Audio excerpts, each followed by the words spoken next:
Olá, meu nome é Carla e a temática do meu seminário é a história da metalurgia no Brasil e no mundo. Desde os primórdios da humanidade, o homem tem curiosidade de conseguir dominar a natureza, desde fenômenos naturais como eclipses até os próprios elementos que a compõem. A metalurgia arcaica surge com o intuito de ajudar a mãe natureza em seu trabalho de gerar materiais, que até então eram apenas frutos da terra, como ferro. E provavelmente em 8.000 a.C., ao acidentalmente derramar cobre sobre uma fogueira, os povos da Anatólia, que é a atual Turquia, perceberam que seria possível modificar esse material e alterar sua forma para que atendesse às suas necessidades diárias. A partir do ponto em que o homem arcaico consegue perceber que possui algum tipo de poder sobre a matéria, e pode ver que até certo ponto consegue alterá-la, desenvolve-se todo um novo leque de oportunidades para a humanidade. E o homem deduz que o antes inalcançável poder divino de alterar os frutos da terra agora também está em suas mãos.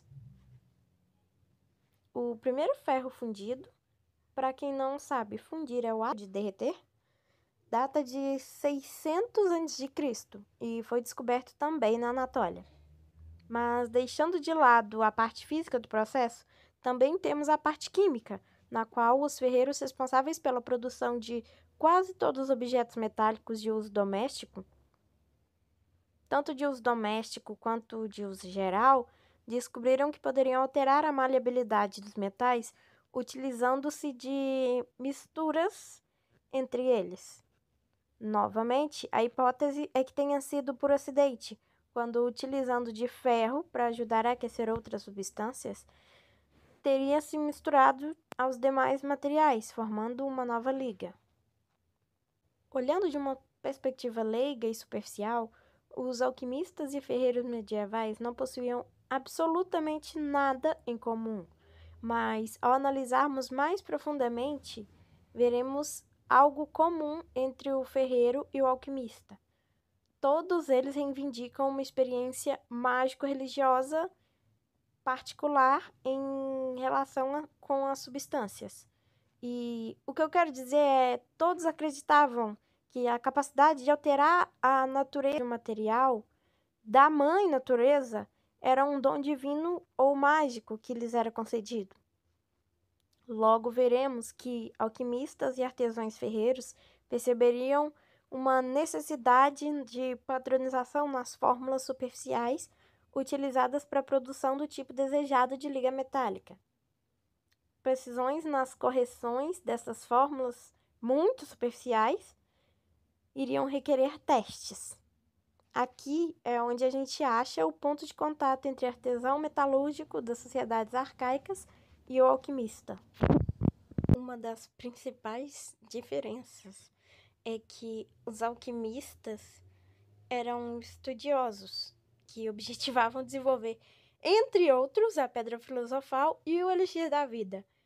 E enquanto o ferreiro eram trabalhadores que, em sua grande maioria, eram responsáveis pela produção de armas e de todo tipo de objetos metálicos. Só para ressaltar. Mais ou menos em 3.500 a.C., o rápido desenvolvimento da metalurgia contribuiu para a urbanização da Mesopotâmia. Por volta de 3.000 a.C., o uso do cobre já era comum no Oriente Médio, começou a atingir as culturas neolíticas do continente europeu e foi usado na Hungria e na Espanha, regiões ricas em minérios desse metal, do próprio cobre, e difundido na Europa por tribos nômades. Entretanto, foi o bronze, liga, que é uma liga que é feita de cobre e estanho, introduzida por artesãos vindos da Ásia, em busca de estanho, que revolucionou a Europa. Em pouco tempo, floresceu na Europa Central, na Espanha e na Inglaterra a Idade do Bronze, enriquecida pelo intercâmbio. Em 1500, aproximadamente, a metalurgia florescia na Europa, onde espadas, pulseiras e grampos eram às vezes trabalhadas com técnicas artísticas. O motivo predominante nas obras da Idade do Bronze era a espiral, o formato espiral. E na Alemanha e na Escandinávia, eles acrescentaram as estilizações de animais, principalmente o cisne. Não demorou para que Portugal iniciasse suas grandes expedições marítimas em busca de metais preciosos e recursos naturais, que a gente já sabe aonde vão parar, né? Após a descoberta, entre aspas, do Brasil, se é que se pode chamar assim, não demorou muito para que os portugueses encontrassem metais e pedras preciosas em território tupiniquim. Apenas 80 anos após a introdução portuguesa no Brasil, já era inaugurada em São Paulo a primeira casa de fundição, onde o principal material a ser fundido era o ouro, extraído na própria região. Apesar de ser mais conhecido, o ciclo de ouro do Brasil não começou no estado de Minas Gerais, mas sim em São Paulo. Mais especificamente, as explorações em solo mineiro só começaram mais de um século depois.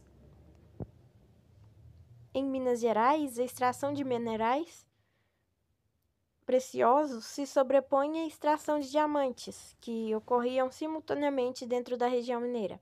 Mas, diferentemente das pedras, a extração do metal era um tanto quanto mais delicada e demandava um conhecimento que os colonos e bandeirantes não possuíam.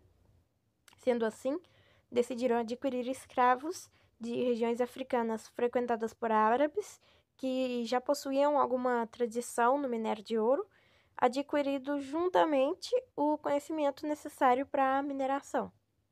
Atualmente, o Brasil é um dos países que mais minera no mundo, junto à Rússia, Estados Unidos, Canadá, China e Austrália. Grande parte das empresas mineradoras não são brasileiras. Essas empresas estrangeiras inseriram tecnologias na extração do minério e promoveram um significativo aumento na produção. Atualmente, os principais minérios extraídos no Brasil são ferro, bauxita, alumínio, manganês e nióbio. O Brasil é o segundo maior produtor de ferro do mundo, com cerca de 235 milhões de toneladas ano. Ele é extraído em jazidas localizadas no quadrilátero ferrífero, em Minas Gerais, na Serra dos Carajás, no Pará, e no maciço do Urucum, no Mato Grosso do Sul. O ferro é o principal componente na fabricação do aço, para quem não sabe. A metalurgia, assim como a mineração, foi responsável pela evolução e desenvolvimento de grandes civilizações, e atualmente é responsável pela subsistência de populações inteiras, nas quais suas economias são baseadas na produção e exportação de minérios.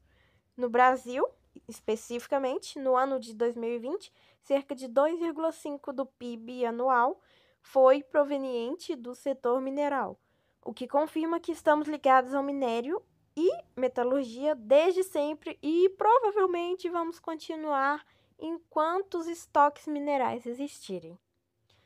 Bem, pessoal, esse foi o meu trabalho e qualquer dúvida é só entrar em contato.